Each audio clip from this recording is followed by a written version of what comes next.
una cada lado, para que pueda repartir. Allí estoy sin. Sí, pues ponte aquí. Sí, uno a cada lado. Yo creo que sí. Estos cacharros nos los tendremos que quitar para hablar. ¿Cuánto tiempo nos vas a dar a cada uno? 20 minutos. 20 minutos. Ha habido ya tres que me han dicho que a las 9 menos cuarto juega España con Grecia. A las 8, a las 8, a las 8. Un poco más no. Buenas tardes. No pasa nada. ¿Me oye? No te oye bien. ¿Está apretado? Ahora sí, ahora. Apretado. Pero déjatelo más. El resto que hay que acercárselo, pero bien, bien. ¿Sí? Sí. Tampoco cuento más que aquí está.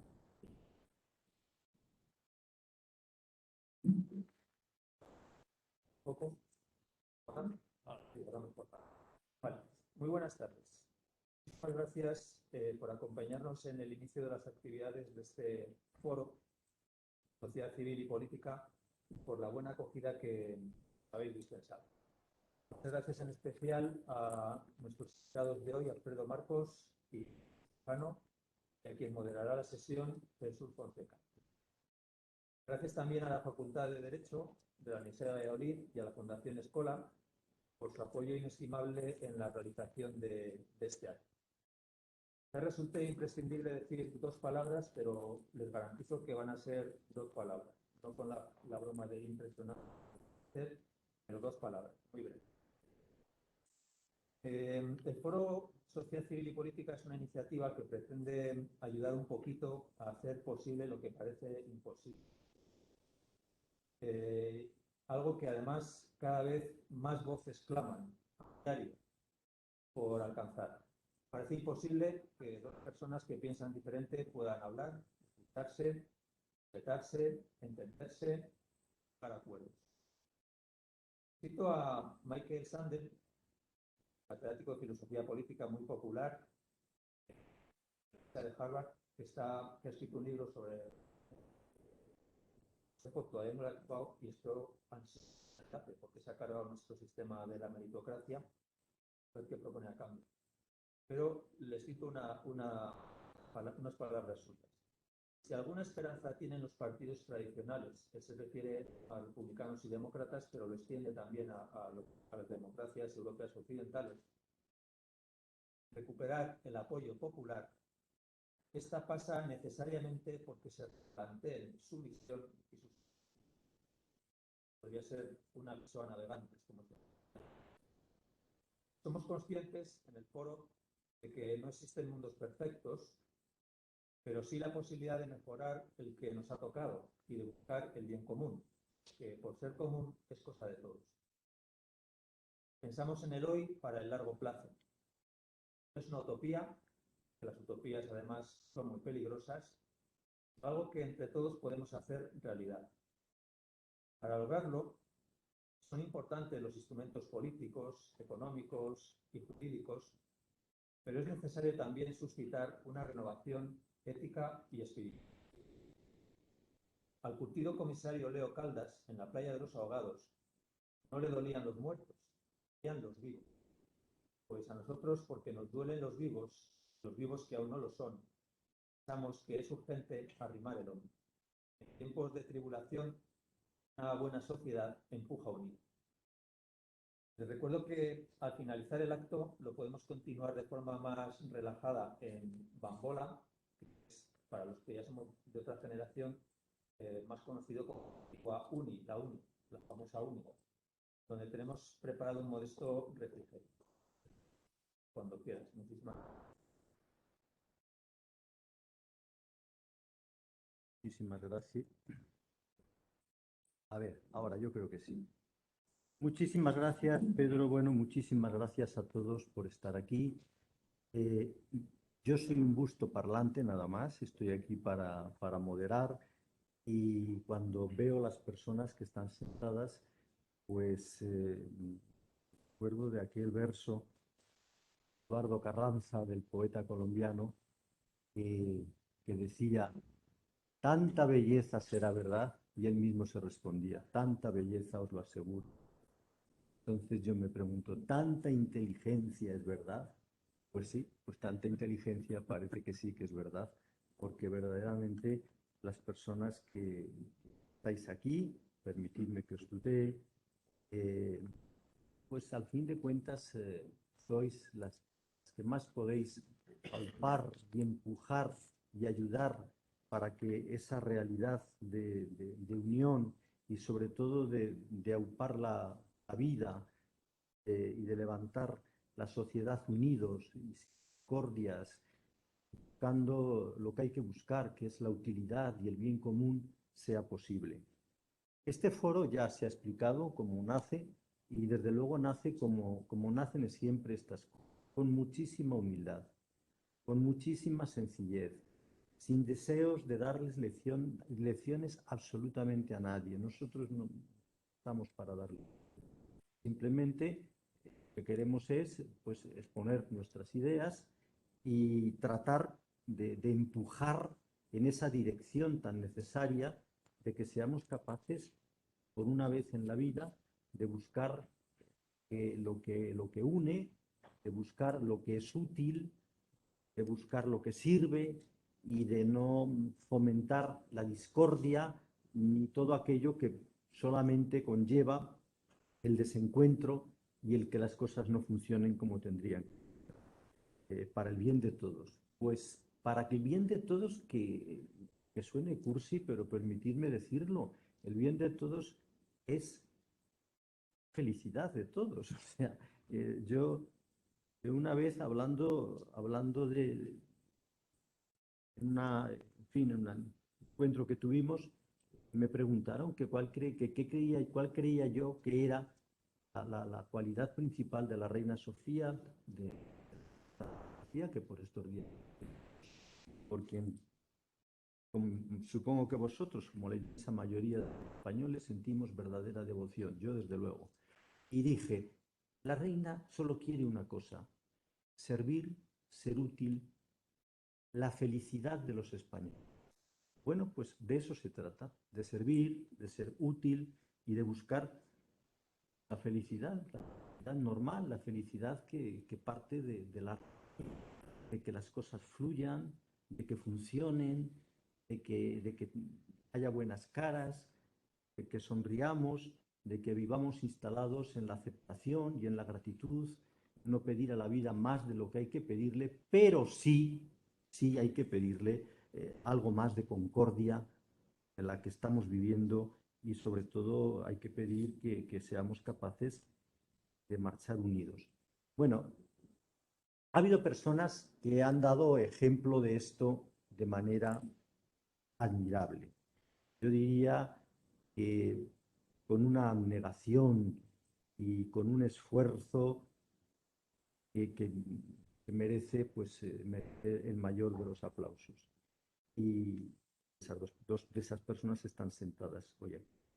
Me voy a referir, tengo sentado aquí a la izquierda, primero, a Jesús Quijano, de quien yo siempre digo que España le debe a Jesús Quijano muchísimo más que a los fondos europeos.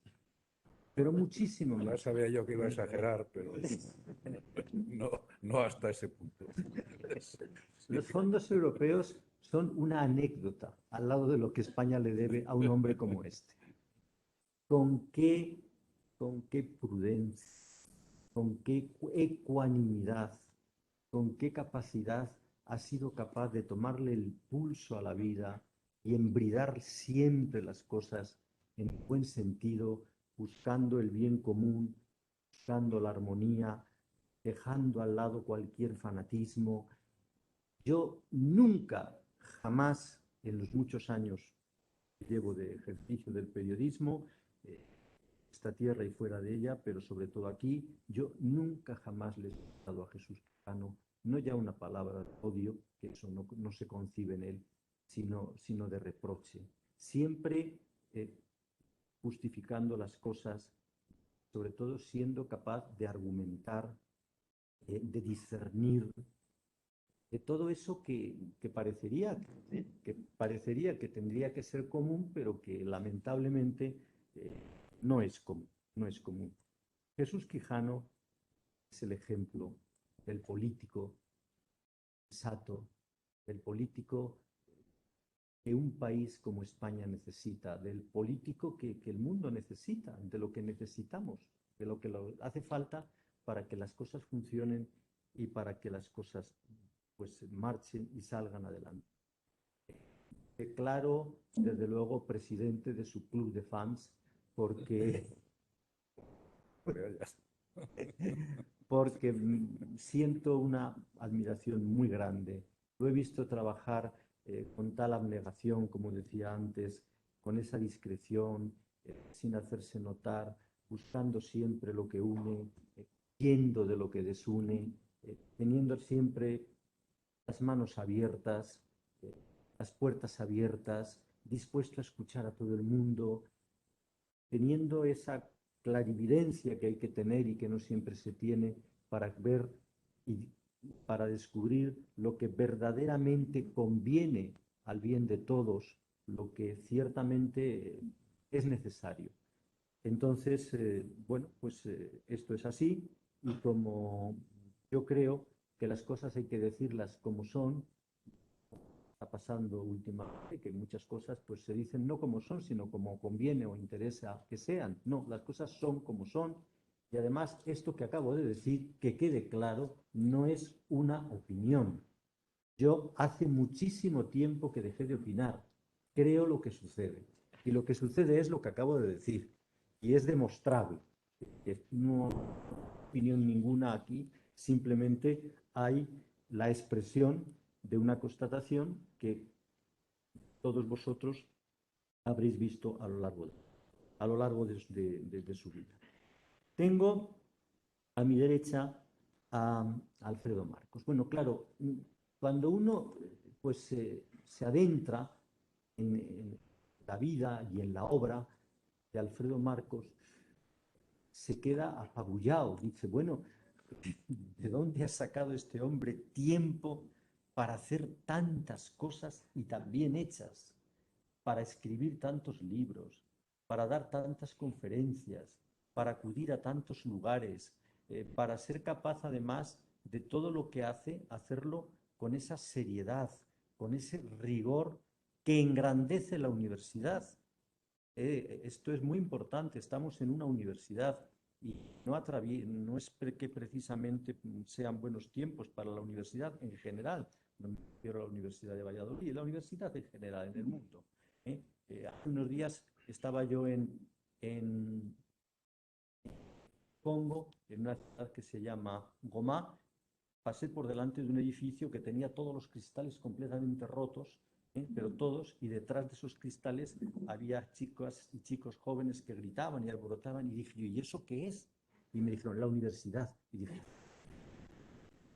quedé, ¿y cómo es que? Dice, no, hace no sé cuánto, pues altercado, rompieron los cristales y no los han vuelto a arreglar. Bueno, pues en la universidad. La universidad, si hay un ejemplo de catedrático verdaderamente entregado, preparado, capaz, ese desde luego es Alfredo.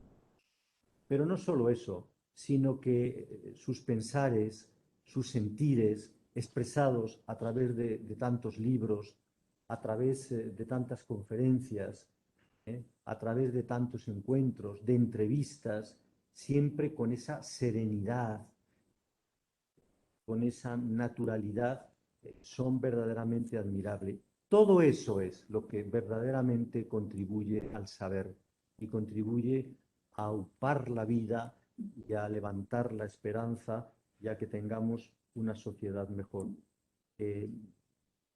Sería muy difícil encontrar, no voy a decir ya en España, sino en hispano y en el mundo, un catedrático que tenga el currículum, que tenga el conocimiento, que tenga todos potenciales y toda la capacidad que tiene él. Además, una persona tan versátil, de saberes universales, es que lo toca todo y en profundidad, que no pasa superficialmente sobre las cosas, sino que es capaz de ir al fondo, de, de llegar a la profundidad de los temas, a lo que verdaderamente importa, porque en el fondo, pues claro, para un catedrático, para alguien que está enseñando, para alguien que tiene esa misión, que no deja de ser una de las misiones, desde luego, más nobles y más grandes que se pueden tener en esta vida, pues el ser capaz de enseñar lo que hay que enseñar, el ser capaz de darse cuenta de lo que verdaderamente importa, eso vale muchísimo.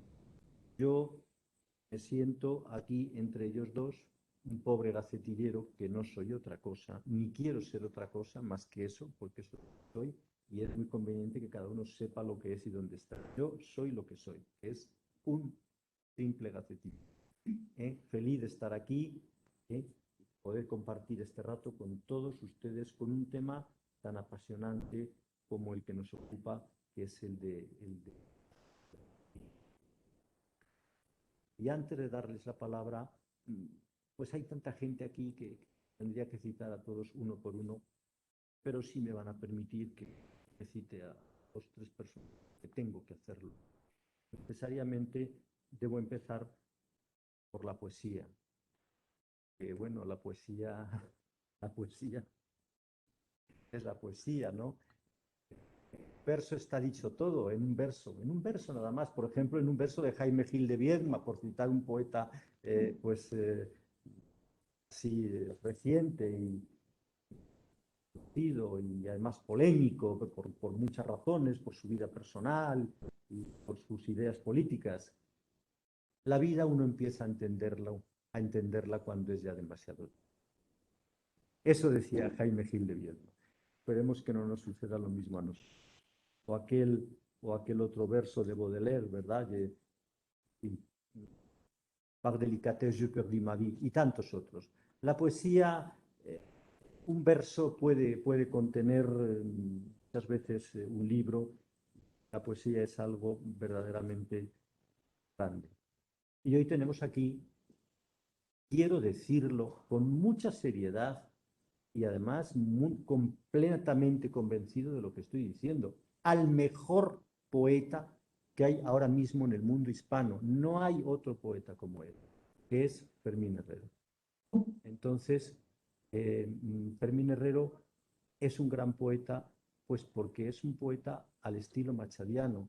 A su trabajo acude, con su dinero paga, y al final, pues nada le debe a nadie. Le debemos cuanto escribe, le debemos cuanto nos regala en libros estupendos que nos conectan con la letra menuda del vivir, que es la suya, la que él es capaz de estar con esa naturalidad y con esa sencillez que tienen los grandes poetas.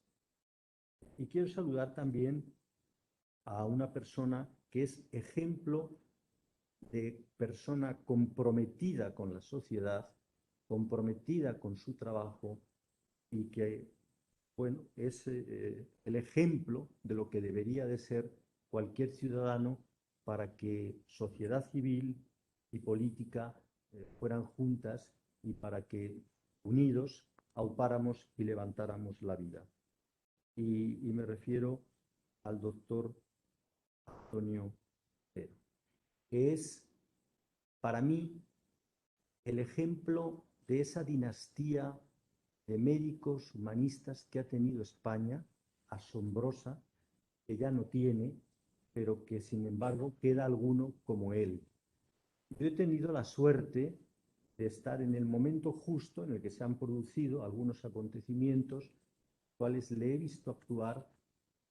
Es que me he quedado de piedra, he dicho, pero ¿cómo puede haber todavía gente así?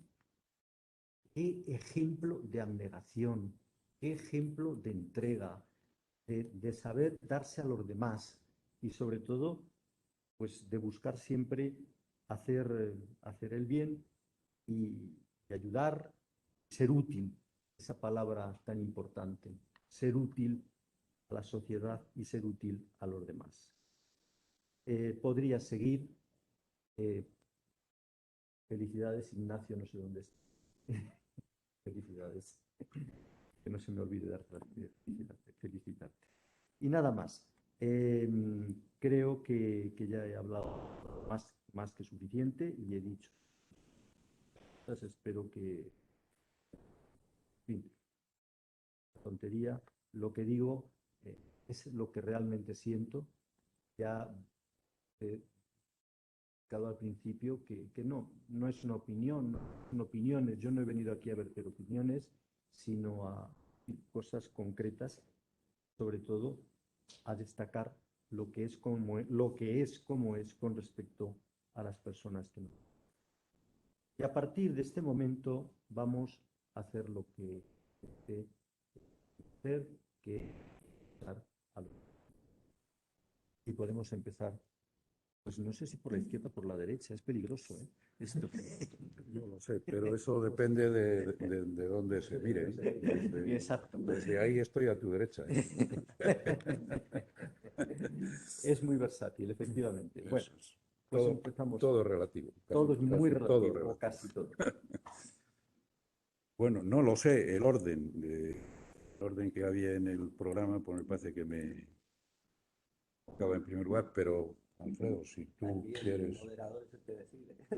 si Estaba quieres- establecido. Estas cuestiones graves. Nada, ni el moderador. En este caso ya se había decidido que empezaba a hacer. Veo que hay venia para prescindir del embozo, ¿eh? Eso sí que lo agradezco, porque vengo de un par de horas de clase en el máster de abogacía con el embozo. Ya, pues en la edad en que está uno, se termina efectivamente notando. Este está. Yo creo que con este llega suficientemente. Bueno, pues a ver si en el espacio de tiempo prudencial, que con Nacho en torno a 15-20 minutos por ahí, puedo hacer una síntesis de las cosas que quiero decir, porque no, que en un acto de este tipo lo interesante será el coloquio que luego podamos mantener, ¿no?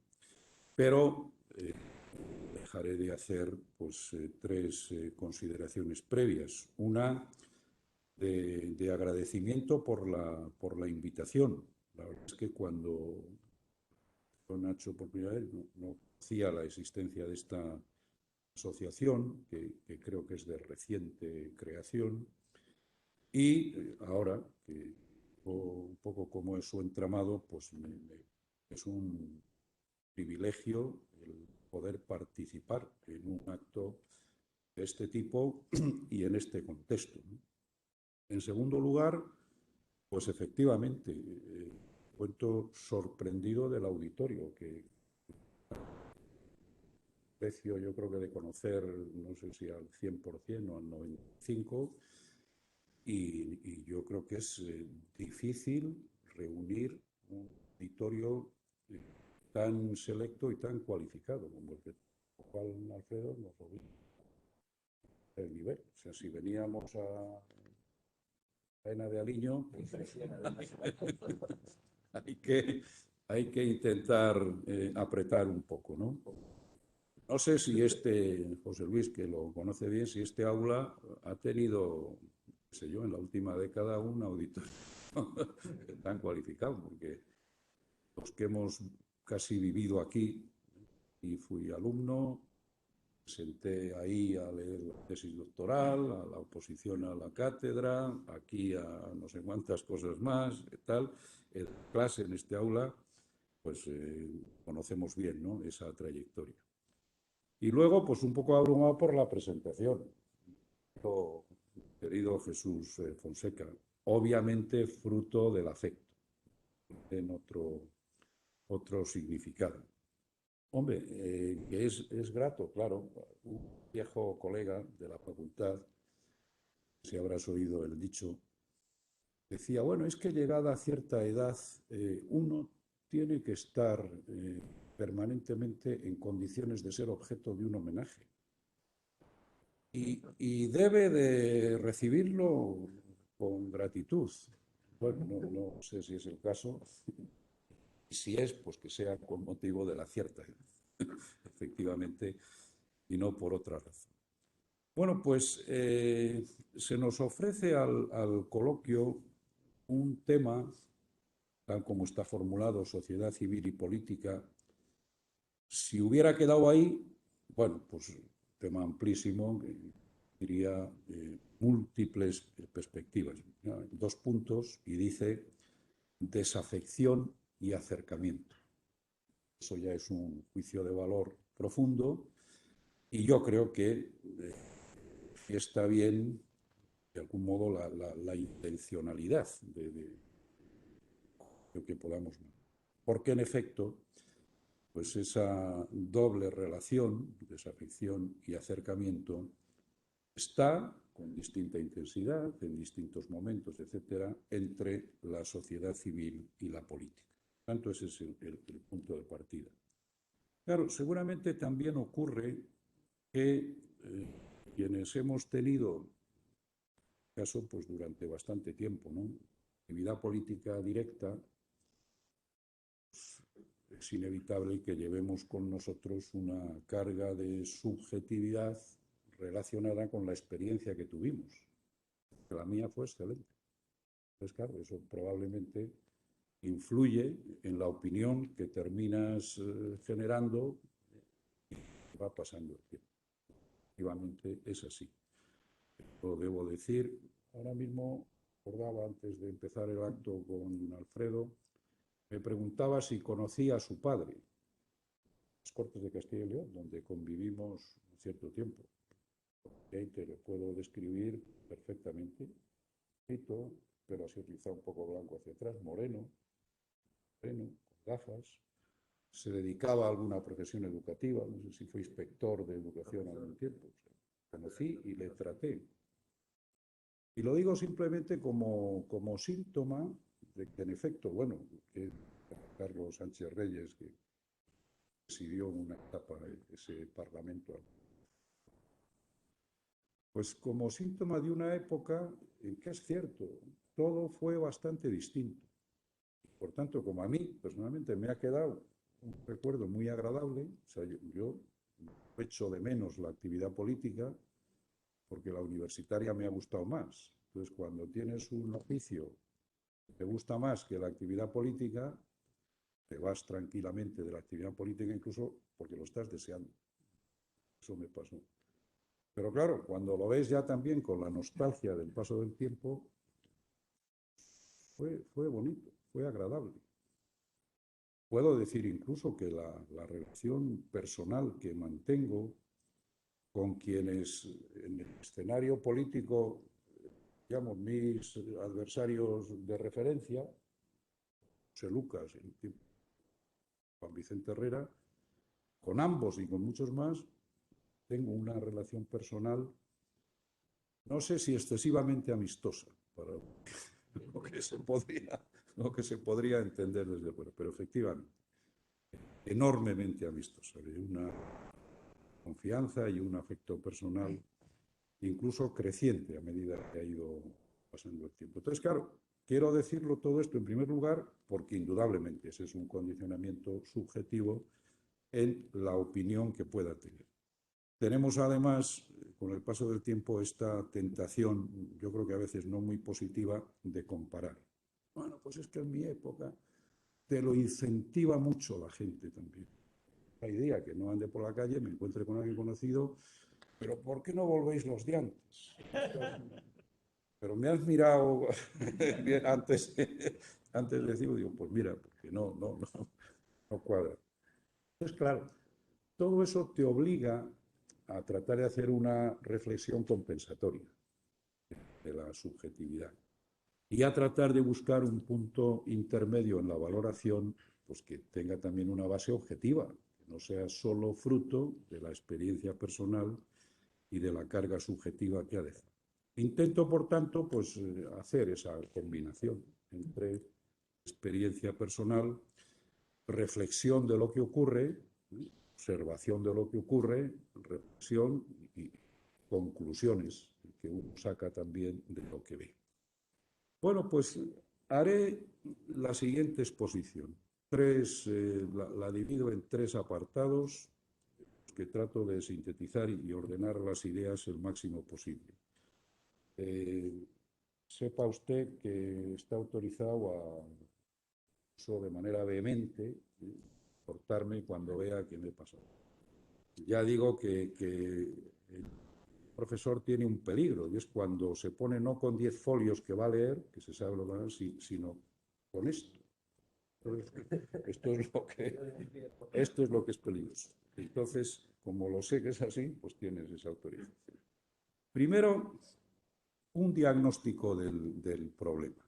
Efectivamente, en este momento, la relación entre sociedad civil y política, yo la veo como un problema. Establezco un punto de partida, digamos, la imagen de la política en la sociedad no pasa por su mejor momento, digámoslo así en términos delicados. Pero claro, yo creo que eso hay que matizarlo ya. Porque, ¿qué entendemos por política cuando hacemos esta reflexión general?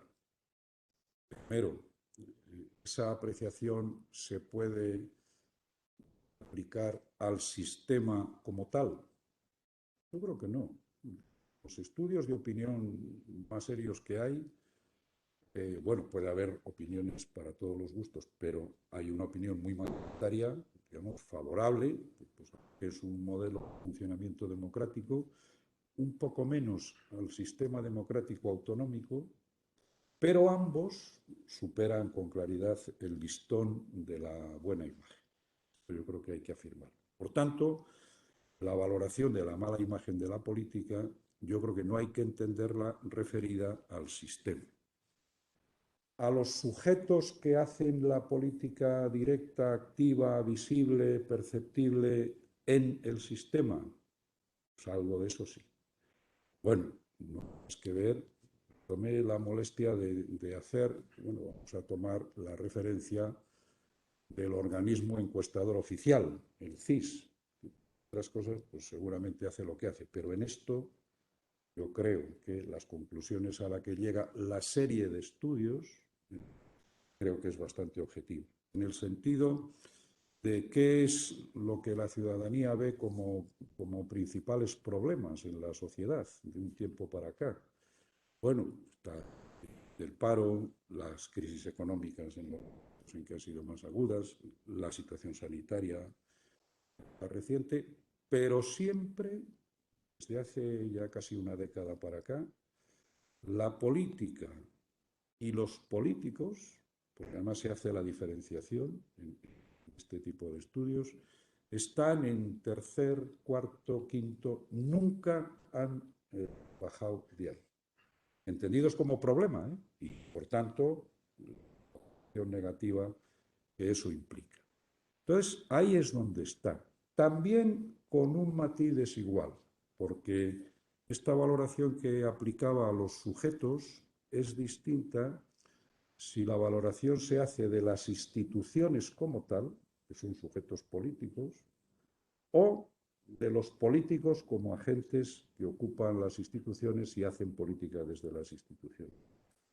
Hay instituciones que mantienen una razonable. Sin embargo, la valoración de los políticos con carácter general es la que está más baja. Bueno, pues esta es la situación, este es el diagnóstico. A partir de ahí, pues quizá habría que hacer, en efecto, una consideración de antecedentes, porque es inevitable. O sea, una sociedad que ha visto el desarrollo de la política durante una cierta etapa, es inevitable que base su imagen, su opinión, en relación con la evolución que ha percibido. Eso es inevitable y, por tanto, hay que tenerlo en cuenta. Claro, en España probablemente tenemos a estos efectos, no sé si la suerte o lo contrario, de que el punto de comparación sigue estando en la transición, para entender, en la época inmediatamente posterior a la transición. Claro, si hiciéramos la comparación seguramente con la época anterior, pues cambiaría mucho el diagnóstico. Pero la comparación para mucha gente se hace con la transición. Por lo que vivió directamente, si tiene edad suficiente para haberlo vivido, o por lo que ha oído, ha leído, le han transmitido y ha percibido posteriormente. Y claro, ahí pues la comparación da lo que da. ¿Qué pasó entonces? Pues un contexto especial, salida de una época larga de dictadura, en la que la amplísima mayoría social coincidía con políticos de entonces en un objetivo común. Eso no se da con mucha frecuencia. Claro, ¿qué pasaba? Pues que el objetivo común, que era asentar la democracia, se entendía como superior al objetivo partidario. Y por tanto, cuando había su debate, ¿no? Y eso, pues, recordaremos también momentos álgidos y virulentos en el debate político de entonces. Pero cuando llegaba el momento, pues se puede seguir tensando tal, hay que reconducir, no sé qué. Bueno, y así se recondujo el Estado autonómico, todo lo que pasa después del 23F, etcétera, etcétera. Y veíamos con una relativa frecuencia pues, imágenes como, qué sé yo, los pactos de la Moncloa, contexto constitucional, Adolfo Suárez dando fuego a Felipe González en esa famosa foto de ello en sensación preconstitucional todavía,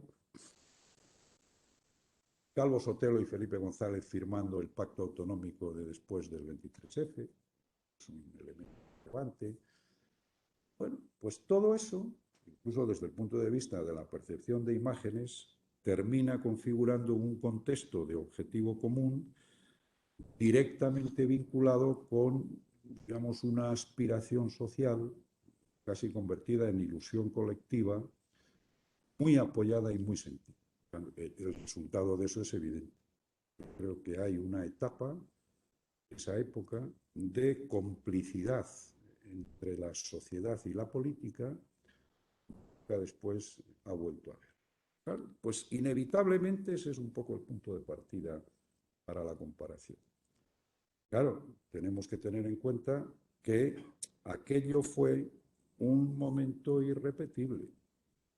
Los momentos irrepetibles ¿valen para la comparación? Valen, pero solo relativamente. Tenemos en cuenta esta circunstancia porque si no, pues, claro, estaríamos seguramente confundiendo en algo el escenario. ¿Qué pasó además después? Pues asistimos a unas épocas de estabilidad política razonable, una constitución, y pasada la primera época todavía poco insegura, de estabilidad política razonable, donde la posibilidad de acuerdos era bastante cierta y bastante practicada, y donde además, pues yo creo que eso sí es una suerte, la entrada pronta en la Comunidad Económica Europea nos permite disponer de unos recursos que facilitaron enormemente la modernización. Todos los aspectos en el estado del bienestar, sistema de comunicaciones, etcétera, etcétera. O sea, las fotos de la España anterior y la España posterior a ese proceso tienen color. Sí, unas son en blanco y otras son ya en color. Claro, todo eso contribuyó un poco a esta especie, un poco de imagen casi mágica de la política en esa etapa. Transición y la época que viene a continuación. ¿Qué ha pasado después? Pues hago, esto casi a título de enumeración, un listado de 5 fenómenos que me limito a enunciar, porque cada uno de ellos daría, si sepa una o varias, incluso tesis doctorales. Pero bueno, les enuncio porque en un orden que es relativo, no sé cuál de ellos es el más importante o si el orden en que los enumero es el correcto, pero no lo tomen como un orden de preferencia, sino simplemente como una... Pues yo creo que hay, como decía, 5 fenómenos principales que, a mi juicio, en la última etapa, han podido influir de manera decisiva en, tomábamos como punto de partida, la imagen la desafección, porque son dos fenómenos efectivamente relacionados el uno con el otro. Uno, pues las épocas de crisis que hemos pasado, 2008 para acá, sucesión de una crisis económica primero, todavía no hemos salido del todo, y ya una crisis sanitaria con efectos económicos también. Pues claro, durante todo ese tiempo se puede decir que la reacción de las instituciones, las políticas aplicadas, socioeconómico y más, pues época de penuria, austeridad y todo lo que implicó, digo, desde una valoración ciudadana relativamente simple, tomando el punto de comparación anterior, pues no ha resultado de eso buena imagen. Luego estaría el análisis de si se podía haber hecho otra cosa o si se debió hacer otra cosa. Seguramente a conclusiones muy variadas, pero lo apunto como fenómeno. Estas crisis que no tienen comparación con nada, porque también hubo crisis económicas antes, del petróleo en los años 70, tantas cosas, pero nada comparable a estas a las que me refiero. En segundo lugar, fenómeno muy derivado del anterior, se ha producido, decirlo en términos delicados, una diversificación del mapa político que antes fue conocida. La situación de dos partidos predominantes durante bastantes etapas no necesitaron de ningún otro formar gobierno, tenía algunos inconvenientes, están reconocidos, desventajas a estos efectos que voy a señalar. Esto es, evitaba, decirlo en términos gráficos, pelea por un mismo espacio donde cada uno se jugaba la vida. Eso no ocurría. Digo, de toda la época que me refería antes, pues el PSOE tenía su electorado, la Alianza Popular primero, el PP tenía el suyo. Algunos fenómenos que ocurrieron en medio, el CEDES, etcétera, fueron muy transitorios, para mi gusto, excesivamente y negativamente transitorios. Ojalá eso hubiera durado más, porque eso hubiera ayudado a durar. Y, por tanto, digamos, la discusión fronteriza era poca en esa etapa. Cada uno tenía, si vale la expresión, su campo de juego, su espacio, su clientela, y había poca pelea fronteriza. Ahora es todo. Es todo. Esto es, en el espacio de cada uno hay uno o más, y además compitiendo. Claro, ¿eso qué pasa? Pues esta dispersión del mapa político ha traído consigo que la reducción de espacios se ha traducido en una polarización radicalizada, en tendencias a un frentismo, creo que en algunos es verdaderamente descomunal, lo cual añade pues, actitudes de intolerancia, de radicalidad frente al adversario, etcétera.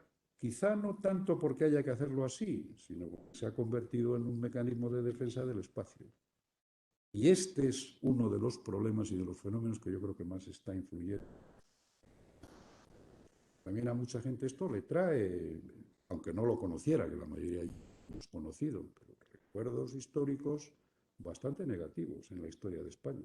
Y esto, aunque no sea fruto de una experiencia directa, porque no lo hemos conocido, pero está en el subconsciente colectivo de mucha gente. Que cuando se han dado este tipo de situaciones, mismo intolerante y radicalizado, las consecuencias no han sido buenas. Y esto yo creo que está contribuyendo al fenómeno. Tercero, pues obviamente los fenómenos de corrupción, los niveles de distinta naturaleza, en definitiva de falta de ejemplaridad en la política, se tiende además a generalizarlo con mucha frecuencia injustamente. Como noticia es esa, y que hayan 90 honestos, sino 10 deshonestos, pues claro, eso trae consigo también la insistencia en la generalización en cuanto a la falta de ejemplaridad, la falta de reacción suficiente, etcétera. No hay que insistir mucho en ello, ha contribuido contrastada además en épocas de crisis, a aumentar la desafección de manera bastante intensa, me parece. En cuarto lugar, las formas modernas de comunicación en la política. En esto quiero poner un poco de énfasis porque así como todo lo demás, bueno, pues son fenómenos más perceptibles, este tiene su miga. Lo simplifico también enormemente. Hemos pasado, esto en la experiencia personal de los que tenemos una cierta edad,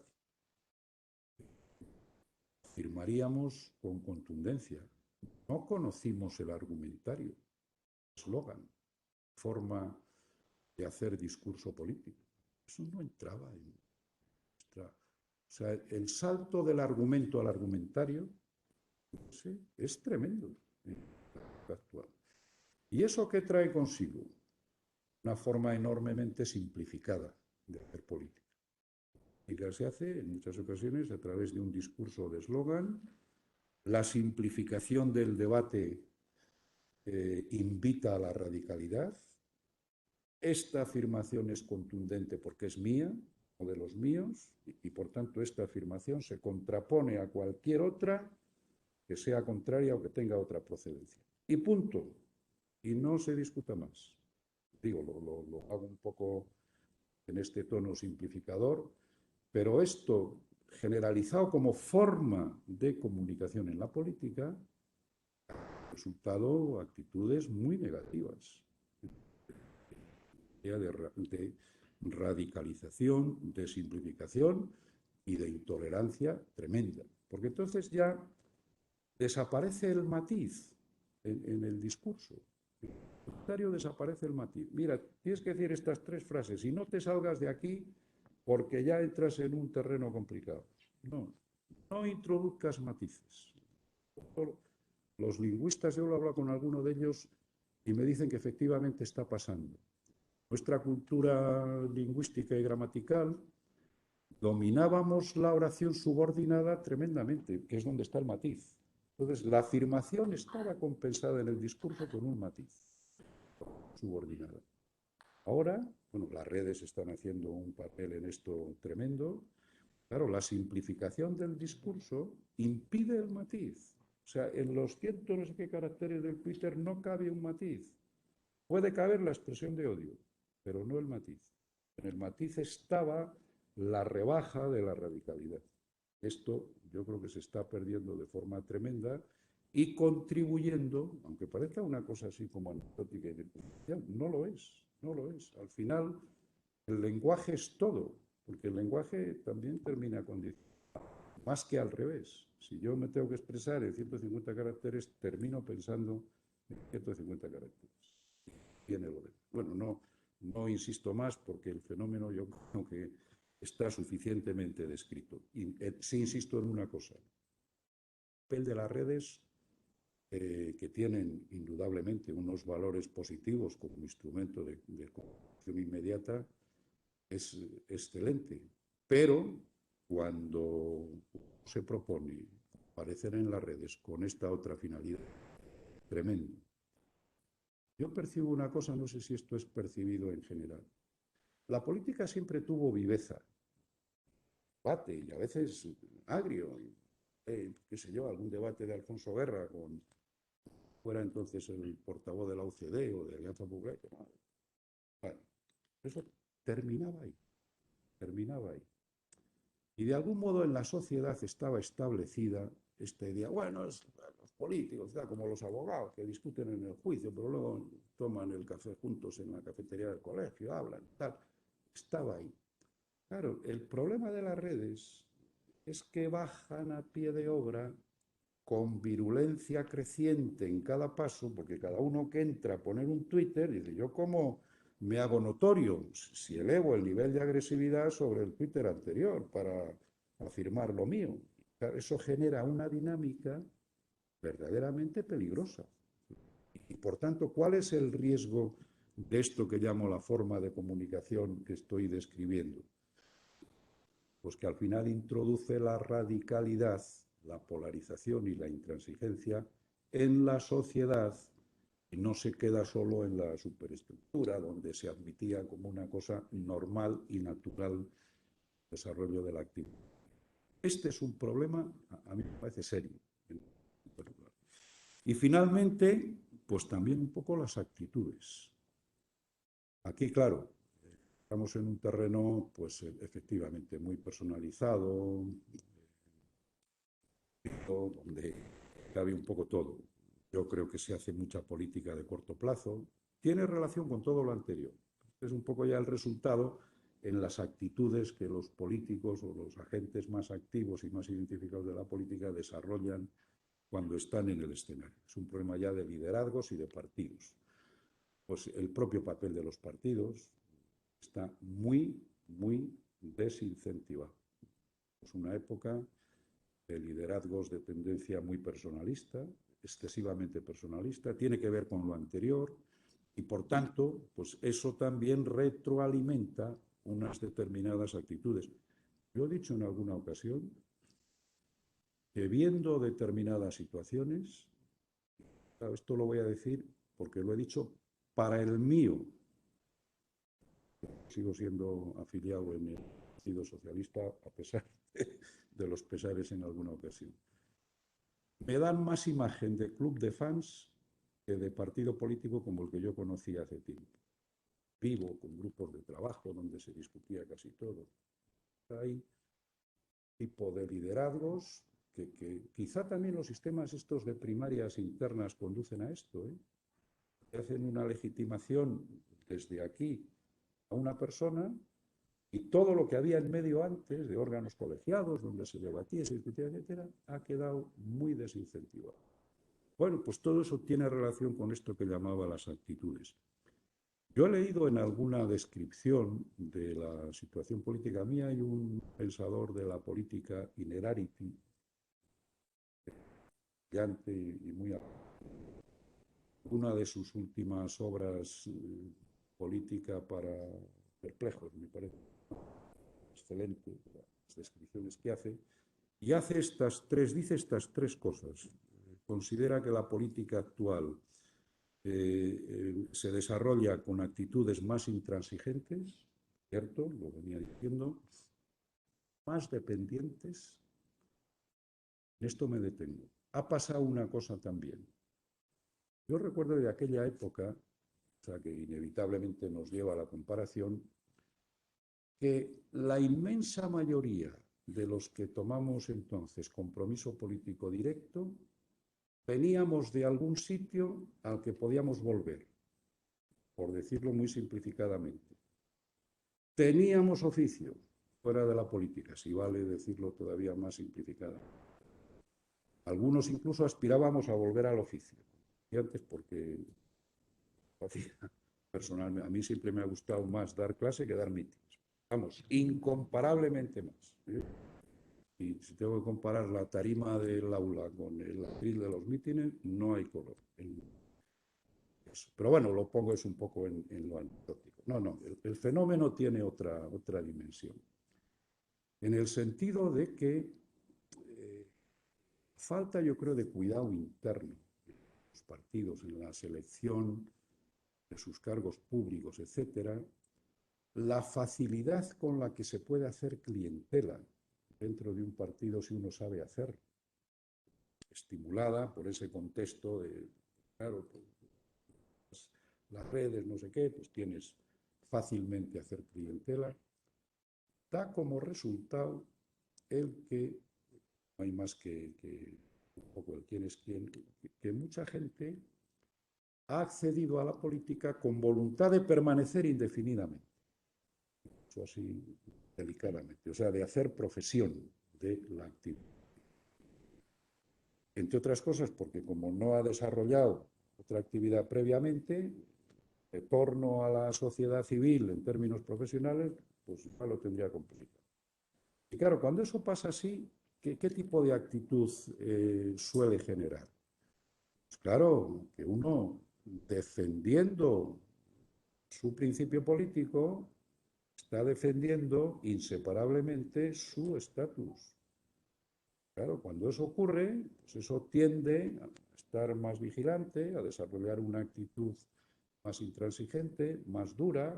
Uno cree que además hace mérito esa clientela que le garantizará la permanencia si es especialmente intransigente con el adversario, etcétera, etcétera. Al final, todo eso es una cadena de actitudes que termina dando también una imagen, digamos, poco ejemplar, por decirlo así, poco edificante de la política como actividad.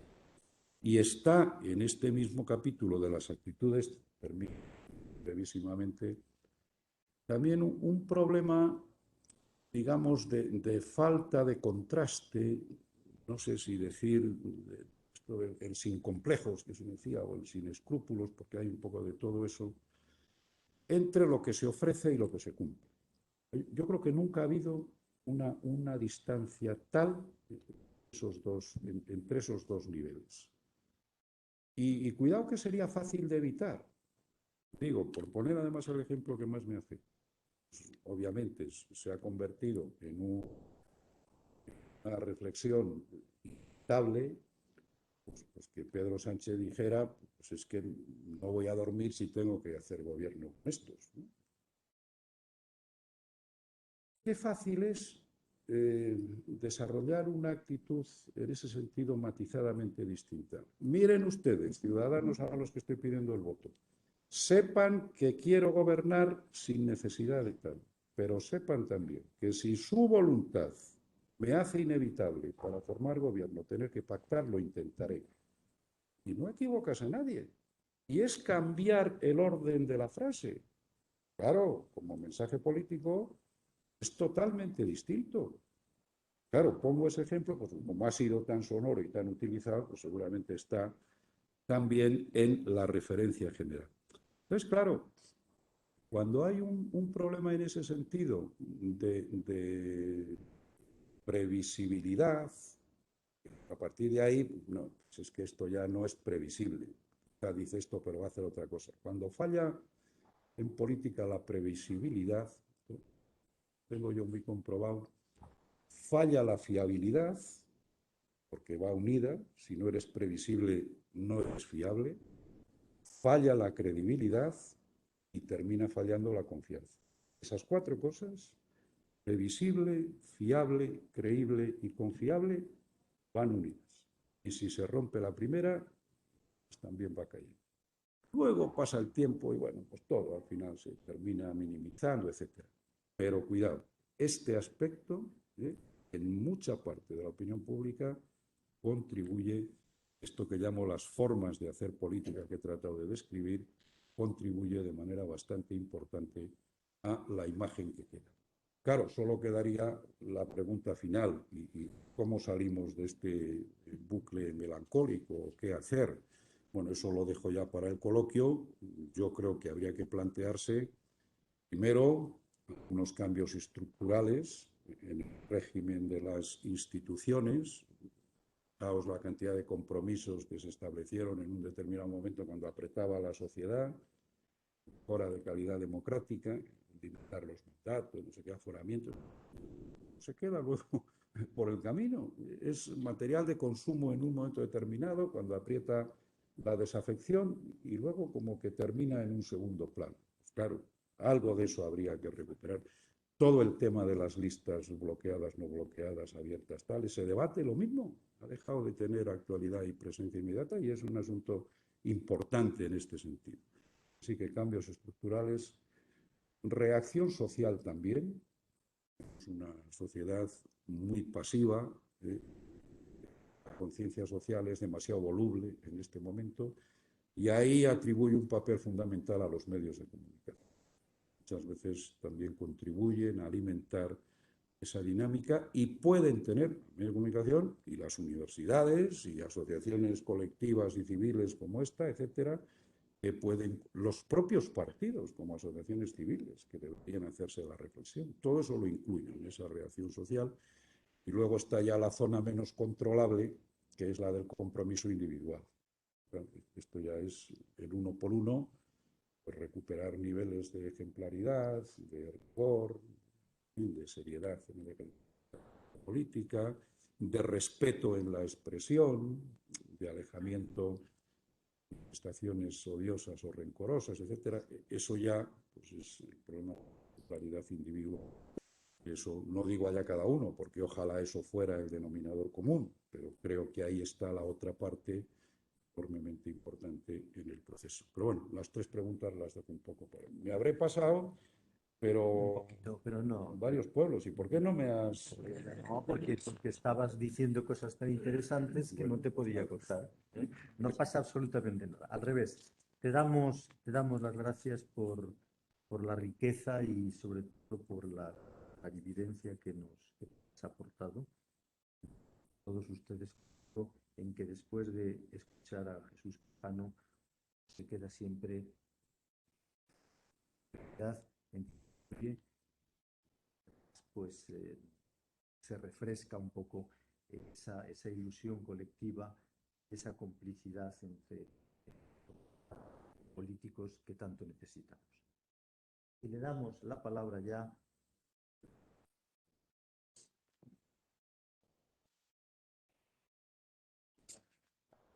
noches casi todos. También me había traído unos pequeños apuntes de estos amenazadores, como dice Jesús. Cuando uno toma 4 notas puede estar hablando indefinidamente, pero casi los voy a dejar al margen y voy a tratar de conversar o de dialogar con todo lo que aquí se ha dicho, porque me parece interesantísimo y en líneas generales coincido con lo dicho. Pero de buena educación es empezar no solo saludando, sino dando las gracias a los que nos han embarcado en esta empresa. En mi caso, quien me ha engañado para venir aquí ha sido Laureano Trillo, por dónde está, aquí. Pues muchísimas gracias. Yo no tenía muy claro que mi presencia aquí fuese de alguna utilidad, pero ya he descubierto que sí lo es para mí. Es decir, yo he aprendido muchísimo de la intervención de los 2 Jesuses que me han precedido, en fin, de la exagerada presentación con la que nos ha introducido Jesús Fonseca y de la intervención de Jesús Quijano, por supuesto. De hecho, yo también trabajé en este sitio, ya que nos situamos primero en el local, en este edificio, pues yo también empecé en la Universidad de Valladolid, aquí en este edificio, cuando compartían edificio la Facultad de Derecho y la Facultad de Filosofía y Letras. Gracias a eso teníamos muy poco espacio y entonces en el departamento incluso compartíamos mesa. Yo tenía que turnarme con un compañero para utilizar la mesa, pero tengo también un gratísimo recuerdo de este edificio.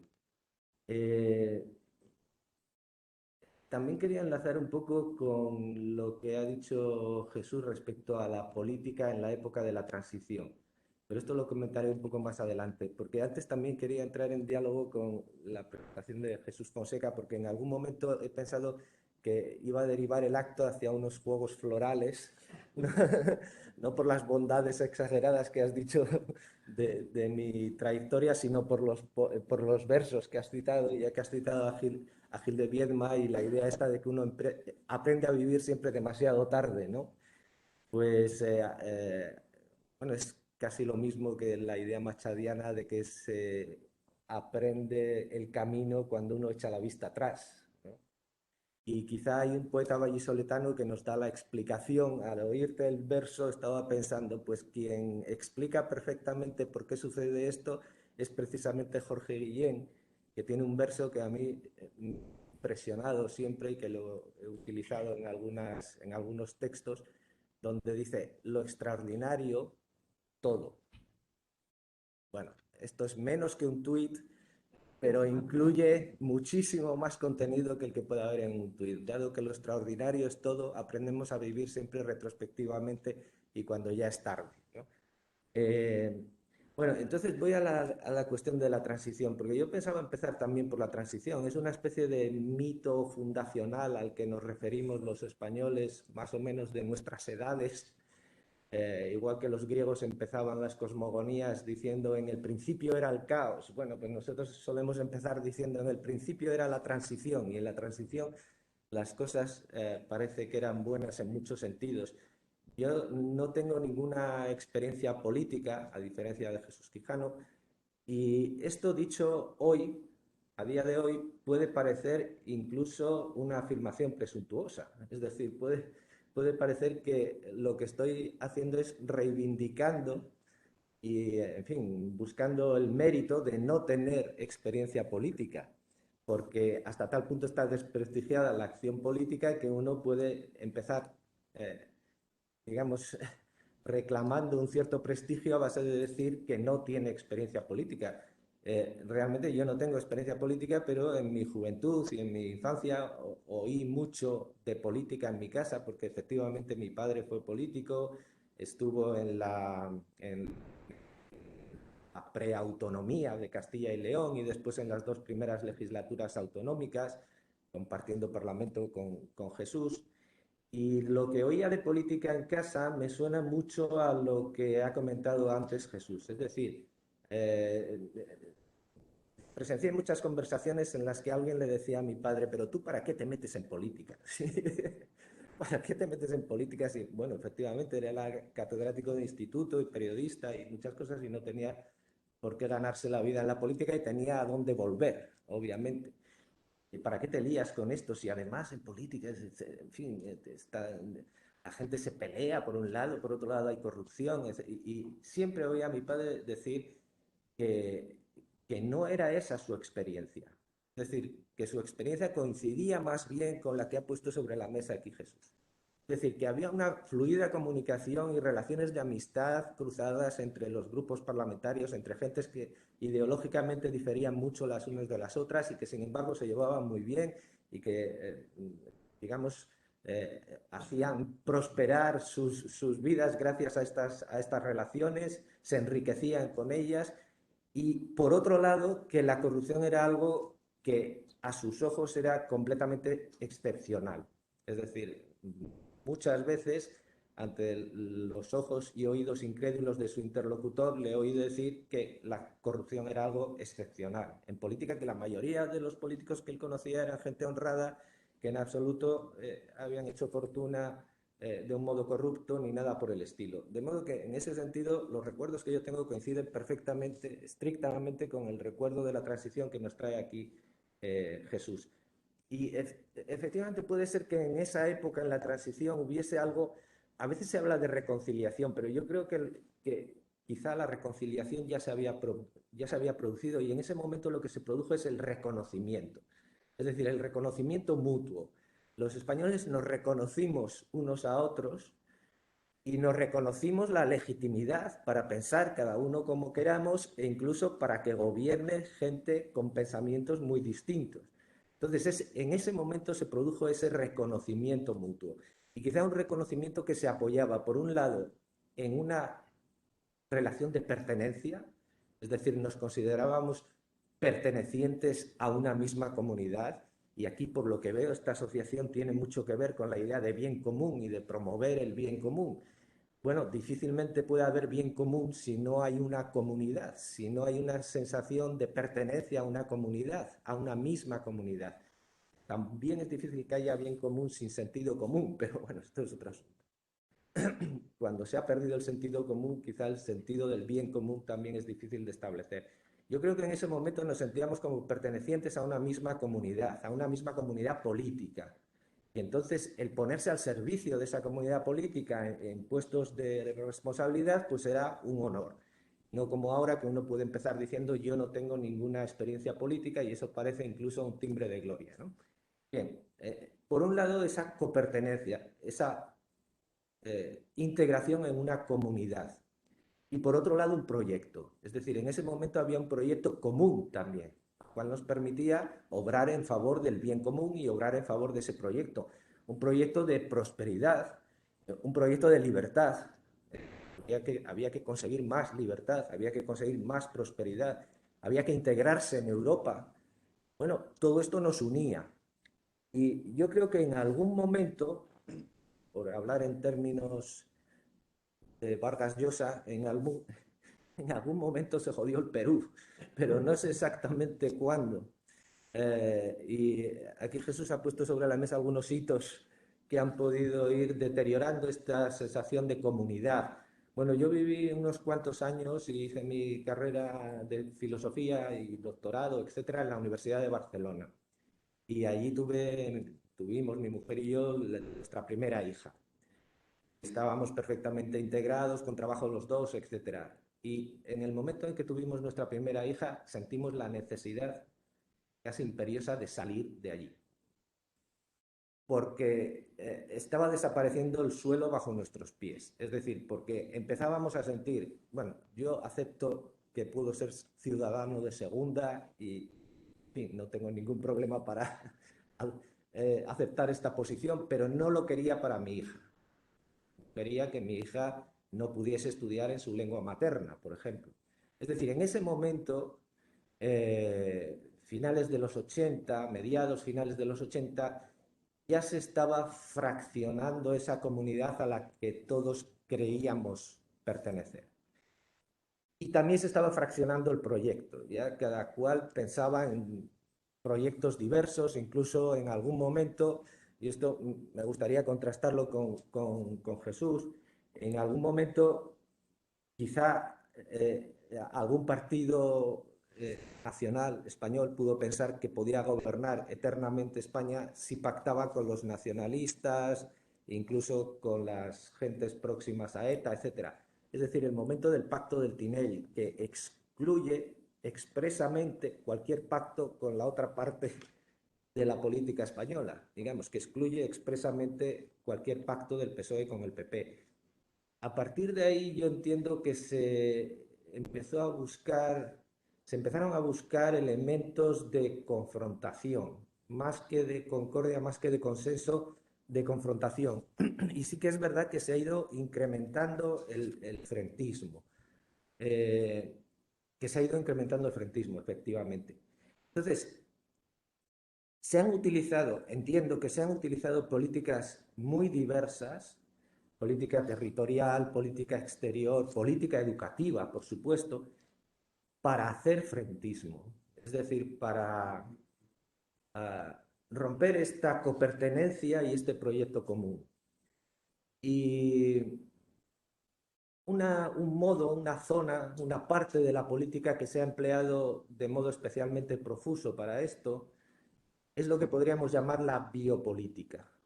Y en eso era en lo que yo quería centrar mi intervención. Después, pues he empezado viniéndome por los cerros de Úbeda, empezando por los cerros de Úbeda, pero quería centrar la intervención en la cuestión de la biopolítica. Yo una de las asignaturas que imparto en la Facultad de Filosofía y Letras es una asignatura de bioética.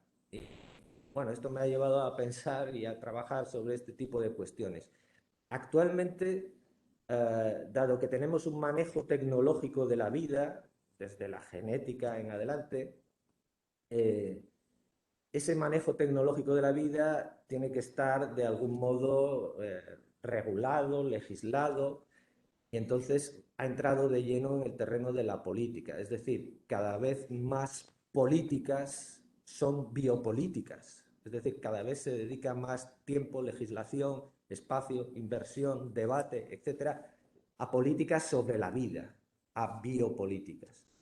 Y en este terreno se ha trabajado de modo que muchas veces se ha fomentado el frentismo. Yo creo que a veces deliberadamente y otras veces como un efecto no querido.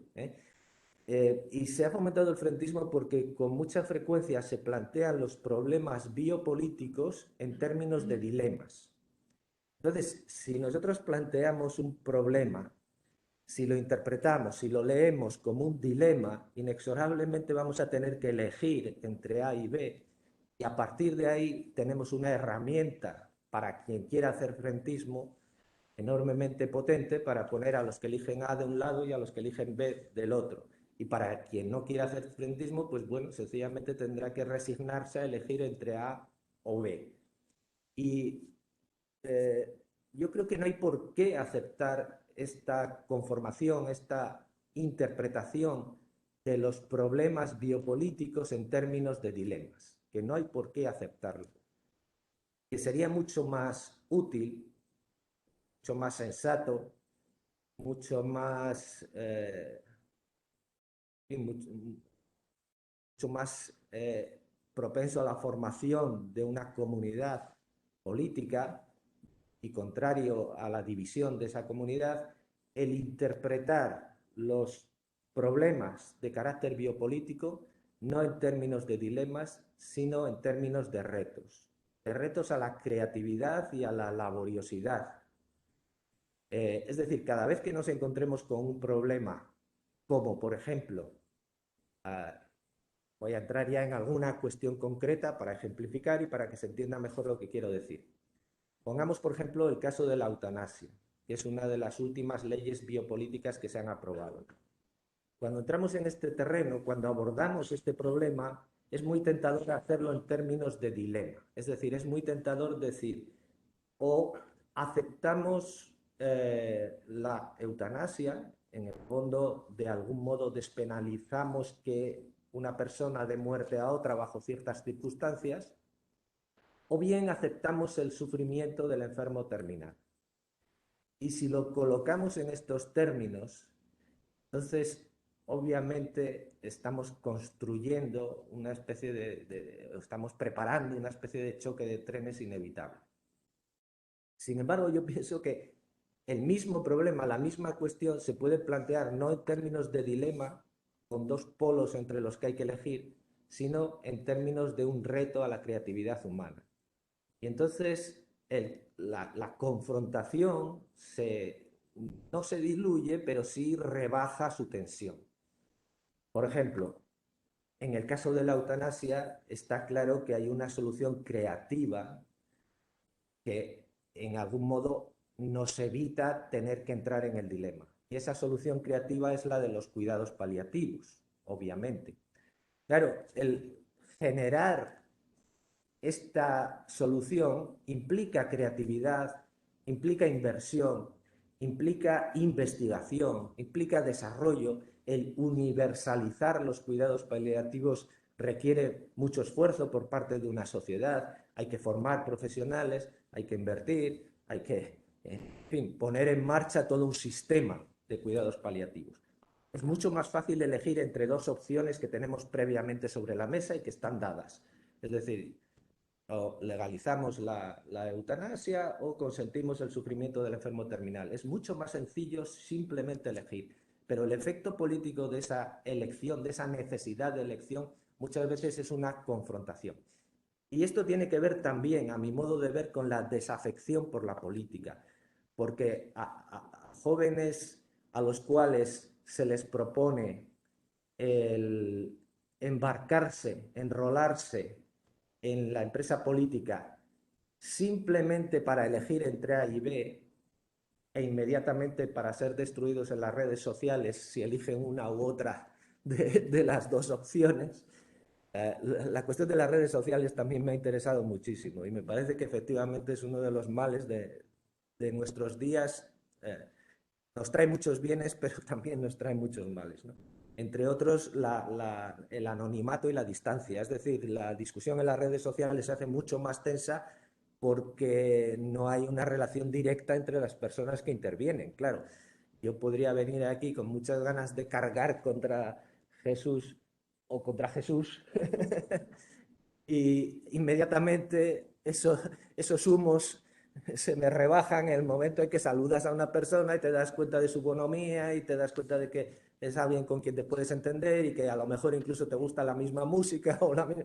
Bien, ahora cuando se pone por medio un montón de pantallas, un montón de cables, etcétera, y yo no tengo contacto directo y no tengo empatía, porque somos animales sociales, pero en las redes sociales nuestra parte animal queda bastante aparcada porque no tenemos el contacto directo, digamos, la empatía, la proximidad.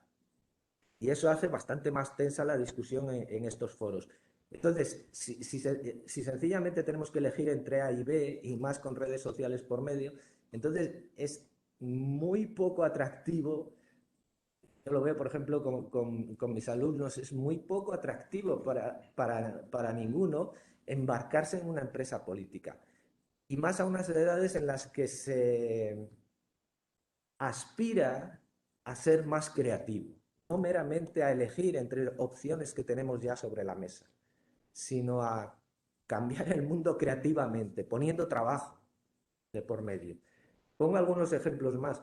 Quiero decir, en términos prácticos, si, bueno, Laureano en algún momento me dijo que incluso iba a venir algún político, veo que efectivamente es así, entonces este es el sueño dorado de cualquier ciudadano, ¿no? Hablando de las relaciones entre la sociedad civil y los políticos, que por una vez los políticos sean los que oigan al ciudadano y poder colarles un rollo sobre lo que piensa uno, etcétera. Esto sí que es, digamos, la ensoñación de cualquier ciudadano que despotrica delante del televisor y que de repente se encuentra con que eso se lo puede decir a la cara a algún político. Pues si algún político en la sala, si hay algún político en la sala, como algún médico, pues esta sería una buena solución. Vamos a poner una moratoria de la ley de eutanasia hasta que se evalúe una política de cuidados paliativos. Es decir, pongamos sobre la mesa algo en lo que todos podamos acordar, que favorezca el bien común, no que favorezca las opciones de unos o de otros. Tratemos de abogar por una moratoria de la ley de eutanasia mientras se pone en marcha una auténtica política de cuidados paliativos. Y probablemente, quizá al cabo de 4 o 5 años en los cuales se universalicen estos cuidados, nos demos cuenta de que a lo mejor no tiene tanto interés el utilizar una ley de eutanasia. Y podría seguir poniendo ejemplos. Voy a poner otros dos y con eso concluyo. En la cuestión del aborto, que es una cuestión en la que estamos bloqueadas las sociedades occidentales desde hace décadas, por lo menos desde los años 70 en Estados Unidos y de ahí en adelante. ¿Cómo se puede plantear desde el punto de vista político esta cuestión sin que se reduzca a una mera elección entre el sufrimiento del embrión, el sufrimiento del no nacido o el sufrimiento de la madre? Pues se puede plantear en términos de disminución del número. Es decir, hay un número de interrupciones voluntarias del embarazo que se mantiene casi estable en España desde hace años y que está en torno a los 100.000, 90 y tantos mil. En el último año de pandemia han bajado a 80 y tantos mil. Pero se mantiene prácticamente estable ahí. ¿Por qué no se constituye un objetivo político la disminución de ese número de interrupciones voluntarias del embarazo? ¿Hay margen? Por supuesto que hay margen, puesto que del orden del 90% se producen por motivos que en realidad son socioeconómicos, es decir, en los cuales no se ejerce la libertad de la madre, sino que la madre se ve constreñida a adoptar esa solución. Y se ve constreñida porque quizá no tenga recursos suficientes como para sacar adelante a su criatura. Entonces, una forma de potenciar la libertad de la madre, de trabajar en favor de una maternidad más libre, es desarrollar una ley de apoyo a la maternidad cuyo objetivo sea, entre otros, el rebajar el número de interrupciones voluntarias del embarazo que se producen. Y aquí no se rebaja la libertad de nadie porque no hay ningún enfoque penal. Yo recuerdo, como si fuese hoy, en unas elecciones a las cuales se presentaba mi paisano José Luis Rodríguez Zapatero, y en un debate de estos en los cuales preguntaba al público directamente en televisión, alguien le preguntó en ese momento, se estaba debatiendo la última reforma de la ley del aborto, que es de 2010, se estaba debatiendo esa cuestión y alguien le preguntó, ¿a usted le parece que el embrión es un ser humano y tal? Y Zapatero contestó, ¿a usted le parece que tiene que haber mujeres en la cárcel? Y dice, bueno, ya estamos en el dilema, tenemos que aceptar, digamos, la deshumanización del embrión por un lado, o bien aceptar que haya mujeres en la cárcel. No hace falta un enfoque penal de la cuestión, sino un enfoque demográfico, un enfoque estadístico. Es decir, hay que reducir, hay que poner como objetivo político la reducción del número de interrupciones voluntarias del embarazo que se producen. Y eso hay que comunicarlo bien y hay que comunicarlo como un logro cuando efectivamente se produzca. Y esto se puede lograr gracias a leyes de apoyo a la maternidad. Un ejemplo claro, paradigmático de estas leyes fue la que se aprobó en Valencia en 2009 y que fue derogada en 2017 en digamos, o una línea en el boletín de la Comunidad Valenciana. En el 2017, por presiones de Compromís, sencillamente se derogó la ley de apoyo a la maternidad de la que la Comunidad Valenciana había aprobado en 2009. Se derogó con un renglón, diciendo queda derogada. Bueno, pues ese tipo de leyes no son frentistas, sino que al revés, lo que intentan es favorecer el bien común de un modo creativo, saliendo de dilemas que están mal planteados. Y en el mismo terreno de la biopolítica podría poner más ejemplos, pero creo que ya estamos casi fuera de tiempo. Observo, noto aquí la mirada amenazadora de nuestro moderador. Entonces, voy a dejarlo aquí. Y sin antes agradeceros muchísimo el haberme invitado por un lado y el haber tenido la paciencia de escucharme por otro. Muchas gracias. Muchas gracias, Alfredo. Qué importante es poner en la mesa aquello que favorece el bien común. Bueno, pues eso es lo que pretende este foro. Eso es lo que buscamos nosotros, poner en la mesa aquello que favorece el bien común. Algo